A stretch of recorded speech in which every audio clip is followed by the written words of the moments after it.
At Disneyland, the water is designed to look like it flows together seamlessly, from bayous to rivers, submarines to lagoons, and even across entire theme parks. But here's the Disney magic. None of it does. Because hidden beneath the surface, out of guest view, are invisible walls that preserve the illusions, protect the rides, and quietly limit what Imagineers can build next at Disneyland. Today, I'll show you how these seawalls shape the parks we know today and the future that Disneyland may never escape. Brickey here. Join me on this quest as we study Disneyland's past so we can predict the future. I am so excited for this topic. Been wanting to do this one for a long time. Hit that subscribe and let me know you're a fellow Disney design nerd. Onward, let's go. We have seawalls to discover. When you stand along the edge of Critter Country, it looks like Tiana's Bayou adventure flows right into the rivers of America. The story is designed to feel seamless. A Louisiana bayou naturally blending in to a Western river. It's that Imagineering trick of making you believe nature here works in perfect harmony. But this isn't nature, it's synthetic. Every inch of it is a carefully engineered replication of the real world. And just like real cities, it's full of conflicting design agendas, regulations, and compromises. But the truth is, you're actually looking at two completely different bodies of water. Tiana's Bayou adventure uses what Disney calls a clear water loop or clear water system.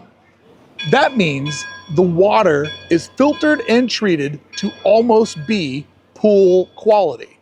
It has to be. Guests are in constant contact with it.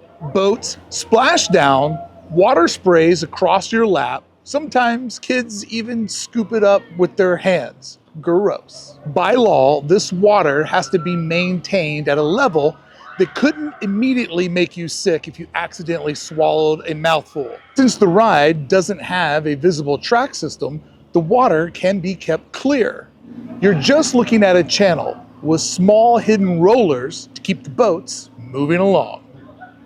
Right next door, the Rivers of America runs on the opposite system, the dark water. This water is intentionally dyed a murky green-brown. It needs to hide the giant pumps and underwater channels that circulate a man-made river. A river big enough for a full-size Mark Twain steamboat and sailing ship Columbia. Unlike Tiana's, the only time guests are close to this water is when they're in the canoes, where you're paddling on top of it, not splashing through it. No need for pool quality chemistry here, just water that looks convincingly natural while hiding a whole lot of mechanics underneath. Between the two, a hidden seawall, a barrier that quietly keeps chlorinated consumable ride water from mixing with the dyed heavy volume river water.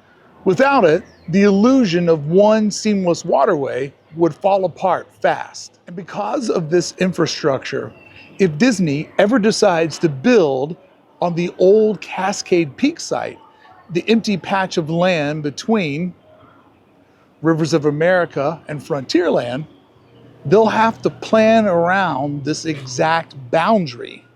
Whatever would come next in this region would have to respect the split systems, or else risk mixing two types of water that should never touch one another. Right here, Disney has a big decision to make if and when they decide to reclaim this wasted space.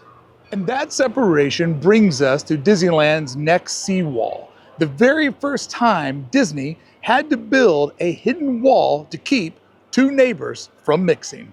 In 1959, Tomorrowland got a brand new neighbor, the submarine lagoon. And unlike all the dyed water that had come before, this was the first ever crystal clear body of water at Disneyland. Behind me was the advent of the clear water system. Right next door, the motorboat cruise couldn't have been more different. Its dyed water pulled double duty. It disguised the underwater guide rail that kept the boats on course, and it was part of the same dark water system we just saw in the Rivers of America. That larger man-made river started back there, wound its way through Storybook Land, and eventually spilled out right here to Tomorrowland. And from the sea level, on the motorboats, this was a very, very convincing illusion. To the tiny boat captains gripping the wheel, it felt like they were really steering. But in reality, it was the dyed water and hidden mechanics doing all the work. The submarine lagoon, on the other hand, became Disneyland's very first clear water system. Not because the water needed to be consumable, but because the story required it. Walt needed this lagoon to feel like liquid space, a believable underwater world where guests could look out of their portholes and see mermaids, sea monsters, and ruins of Atlantis. And yes, the water was kept consumable enough that when Disneyland hired its live mermaids to swim here in the 60s, it was safe enough for them to live in the water as well. A seawall quietly set between these two neighbors. On the far side, murky green water from the dark water system, but on this side, filtered clear water tinted just enough to glow ocean blue. Without this divider, the lagoon would have gone cloudy in days, and the illusion of space-age exploration would have sunk fast. Today you can still spot the evidence. The motorboat cruise docks are long gone, but if you walk near the old loading area, or look from the monorail, you'll see how the lagoon once butted up right against its neighbor. The seawall still stands at the border of Utopia and the submarine lagoon, now only doing half of its original job. And while this wall isn't working as hard today, the design trick it pioneered would go on to inspire a brand new park in 2001, where 3 major bodies of water were built side by side, but only 2 of them were secretly connected, and not the 2 that you would guess. Before we hop over to DCA, let me give you sort of the big idea of all of this. Disney practices something called hydraulic isolation.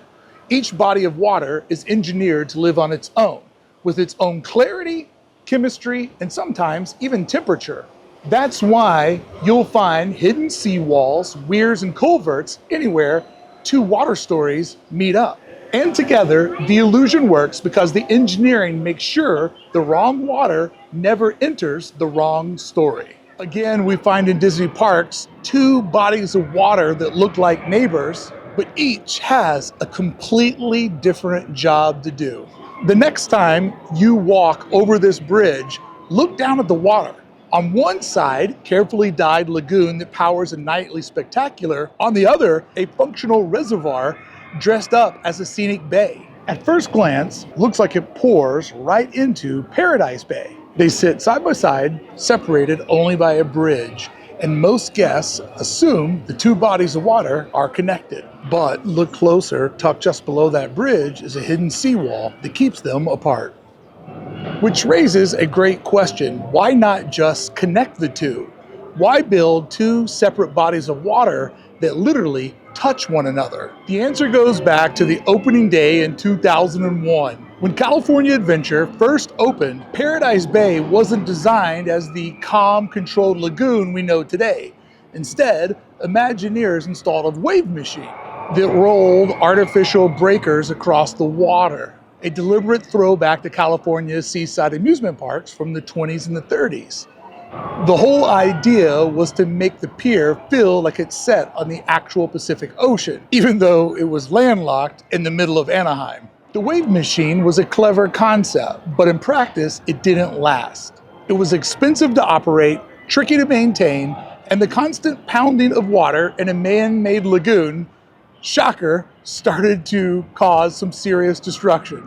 So the machine was eventually cut off, but the equipment is still down there, over on the Pixar Pier side. But it hasn't run in years, very difficult to remove, so just let it sit there, permanently turned off. Because Paradise Bay was kept separate, Imagineers had the freedom to install World of Color in its waters. The show needs an extremely controlled environment. Exact depths, constant water quality, and a massive array of hidden infrastructure. If it shared water with the old Pacific Wharf Bay, none of that would have been possible. So the bridge that you walk across to get from one land to the other, it isn't just a guest pathway, it's also a convenient disguise for the front of house control room, where Imagineers on site control World of Color. There's a whole other group that monitors it from behind Cars Land. And it also acts as a way to mostly hide all the maintenance boats. And beneath the surface, the water is dyed dark to conceal the enormous show table. There's a massive platform inside the bay that rises from the lagoon each night to unleash the fountains, spotlights, and that sweet, sweet fire. Meanwhile, San Francisco Bay has its own job. It's the reservoir for Grizzly River Run. Every morning when the ride spins up, the water level in the bay drops. Imagineers even themed it as a tidal basin. So the natural rhythm of the attraction looks intentional. And at the end of the night, you can start to see the water come back in as Grizzly River Run has been shut down. You'll notice that there's lots of little pooling that happens along the surface.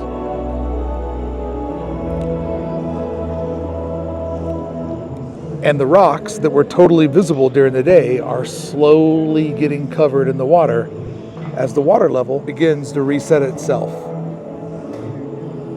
Tomorrow morning, when the attraction opens and they pump all the water back over, the lagoon will drop down. And of course, because it's Disney, there's also a fascinating design history here, where the submarine lagoon was Disneyland's first clear water system, but it was the only one without a proprietary holding tank. All the clear water systems that have followed since, like It's a Small World, Splash Mountain, now Tiana's Bayou Adventure, Pirates of the Caribbean, they all have their own internal mechanism to hold their water during maintenance, which is part of Disney's effort to be a good neighbor and conserve water during scheduled or emergency maintenance. So whenever Grizzly River Run needs its annual maintenance, all of that water is circulated and held here in the bay. And vice versa. If they need to flush out all of this water, they would send it over to Grizzly River Run, making this the only public-facing holding tank at the resort, but keeping up the consistency that every attraction has its own unique way to conserve and hold its water when it's not needed during times of maintenance. I absolutely love this fun fact and think it's just genius. It's everything that makes me love doing this channel. Now, possibly the most hilarious seawall that I could show you today isn't hidden at all. You just have to know where to look to find it. And travel 2,000 miles over to Walt Disney World. Over at the Magic Kingdom in Orlando, the waterways look like they're all connected. The moat around Cinderella Castle seems like it should pour right into the Jungle Cruise. On the surface, it feels like another one of Disney's connected water systems. But what's fascinating is between them is a hidden safety weir, basically a one-way valve for water.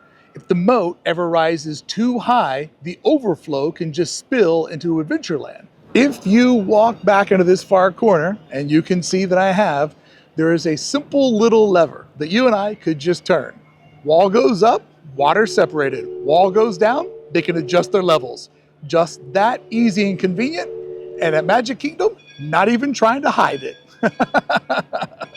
It's back here if you take the adventure to find it.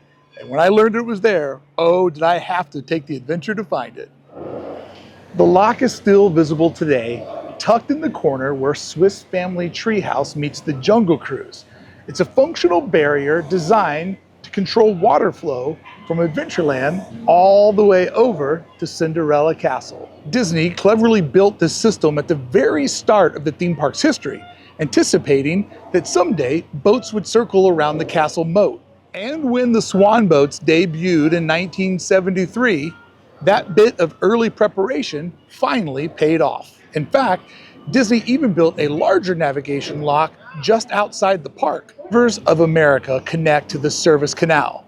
That used to let the Liberty Bell riverboat leave the park for maintenance. It would get to a certain area to where its tracks ended, and then it would get pulled around the rest of the way. It's a piece of real-world maritime engineering tucked behind a theme park that built a giant man-made lake that used to flow into a man-made river.